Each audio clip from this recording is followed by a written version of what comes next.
Ishxonamizda Vayax mashinasini olib qo'yganmiz. Mashinamiz bizga Miatina holatida yetib keldi. Hop, mashinamizda qilgan ishlarimizni bardori ko'rmay olib, Krilloni mana shunday holatga olib kelib qo'yishibdi. Xudo xolsa buni o'zini radno qoldirib, hamma zazorlarni to'g'rilab, chiroyli qilib joylarga uстановка qilib beramiz. Bundan tashqari, reklamdan kichkina joylarda Miatinalari bor ekan.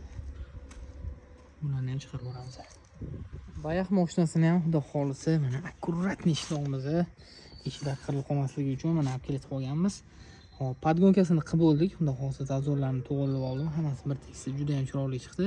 Ana endi mana ustiga tushib qolgan pacho, mana bu shishkalarni chiqarib yuboramiz. Bu yoqda metkinlarni ham qo'yamiz.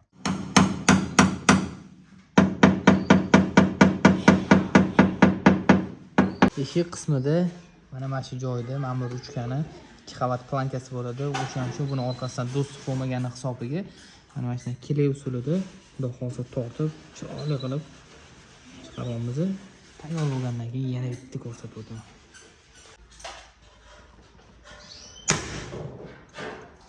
Vayax mashinamiz ham xudo xolisa tayyor bo'ldi. Mashinani ideal qilib bitirib qo'yganmiz. Bunaqa ranglarni bor, iloji boricha radno olib qo'yirish kerak.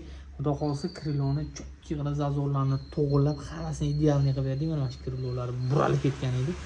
Xudo xolsa tayyor bo'ldi. Bundan tashqari kapot qismlarini bir ikkita joylarda Miatinalari bor edi. Hammasini chiroyli qilib egalariga topshirishga tayyor qilib qo'yganmiz. Agar sizlarga ham shunaqa sifatli xizmatlar kerak bo'lsa, bemalol aloqaga chiqib olasizlar.